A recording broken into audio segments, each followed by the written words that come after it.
Britain at Clubview Vision Center, 1650 East Mansfield Street, Bucyrus, next to the golf course. Craig and Marilyn Miley at Craig A. Miley Realty and Auction, Galion and Bucyrus.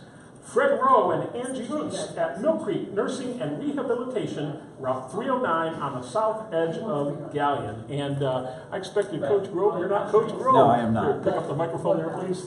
No, I'm Pat Logston. Pat Logston, yeah, okay. I have Jody with the cross country. Okay, very good. Well, I appreciate you coming in tonight. And how many years have you been coaching at Colonel Crawford Cross Country? 5 years. 5 years. Yeah. And did you do any coaching prior to that? Yeah, the 12 years at Buckeye Central. Ah, okay. All right. So things have been going well so far. I know it's early, but so far so good? Yep. Oh, yeah. We're getting ready to run pretty quick here. Absolutely. I want to take a look at a little bit of last year, 2017.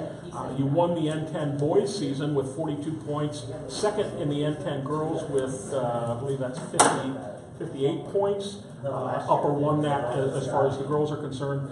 You took boys to state and they finished 19th out of 20th in Division III. Right. Chad Johnson, second straight individual state championship. Chad Johnson, Wade Hopkins, Braxton James, now a senior, first team N10. Alex Muchler, now a junior, second team N10. Chad Johnson, runner of the year. Jody Grove, coach of the year.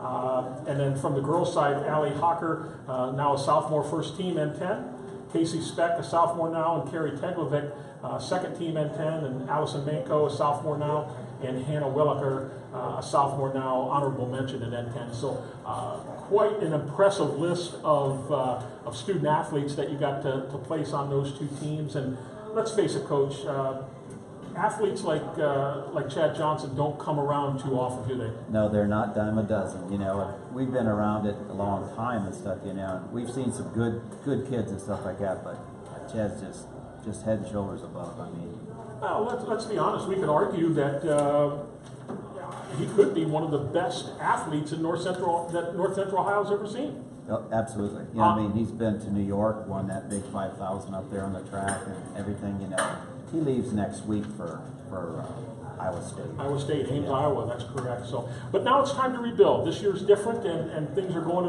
in a different direction. You don't have him to rely on, but I'm sure you still have some outstanding athletes that are ready to get going. Tell us a little bit about how many returners you have both on the boys and the girls program. On the boys, I believe we have. Let's see here. We have 7 returning lettermen, and 5 of them were at state last year. Okay.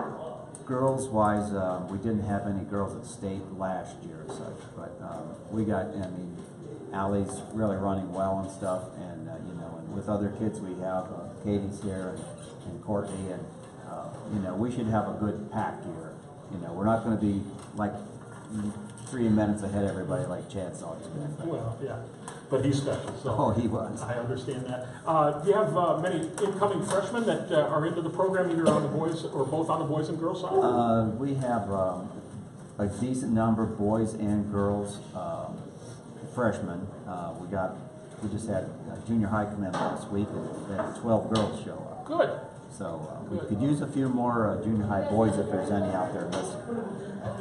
Yeah, any recruiting that you guys can do and help out, get some more in, and it's always good to help with the numbers. What are some things, you know, again, a little different sport being cross country than a structured sport like basketball or football, but what are some things that you've done to help the runners in the off season, or, you know, I'll ask them personally, but maybe some things that you've done in the off season to get them ready to go? Well, we just, Jody's got pretty much a calendar, you know, for the entire, you know, year as far as that goes, and what they're, you know, that we'd like them to do. And, you know, during the weeks now, we're in the weight room like 2 days a week, just doing kind of stretching kind of things, but just they're not trying to build up like a football player as such. But and you know, it's like our sport is different than a lot of others. Every basketball court is the same. Every football is the same. Every course we run is different, you know, and we just try and tell the kids to, you know, if you run against the same schools a lot, to just, you know, try and beat the ones you're beating or get above, you know. Just, you know, your times are going to change because every course is the same. You know, that's an interesting comment, and of course I don't know a whole lot about cross country. Certainly I don't look like a runner, so But when you do you practice road work, or do you do a course layout to simulate what you're going to actually see when a meet is up? Well, we do grass, and then we do some road work too, and then like, you know, we'll soon start doing like quarters in parts of our area there, Colonel Crawford, you know. Add a little triangle. We don't have a lot of hills there, so it's probably that I told the kids, you know, that's the flattest course we'll run all year. But you know, just to try and do some different things with some different type of ground and stuff. So if you have a home meet, it's actually at the campus of Colonel Crawford then? Exactly. Okay. Yeah, it's all right there. Yeah. Okay. So you don't go out to the reservoir or anything along that line? No. Okay. No. That makes it nice. And Pretty most of the schools have it at their location. okay. Okay. Very good. And you know, you talked a little bit about being in the weight room, and certainly we don't look at cross country as necessarily big, brawny, bulky people, but certainly leg muscles have to be well conditioned. So is that emphasis more on the lower half of the body, or do you do? Is it more cardio related, or how does that fit in from the weight room standpoint? Yeah, a lot of it would be the legs and such, but we do, you know, some arm stuff too, just because, you know, when you get tired or when you're in a race, you know, your arms are going, you're pulling that'll help pull you along. So, you know, the whole combination is what we're looking for, I guess. Cardio-wise, you know, when we're out running 4, 5, 6 miles, whatever like that, we pretty much get that there, but, you know, the weight room is just, you know, arms and legs. And for lay people like me, is there a set distance for a meet? In other words, if you're hosting 2 or 3 other schools, is there a set distance that course is, or can that change and can that vary? No, 3.1 5K is that's high school. Okay.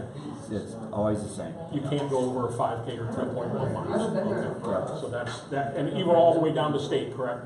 Yes, all the way through high school. That's consistent. It changes when you get to college. So yeah, so you have to.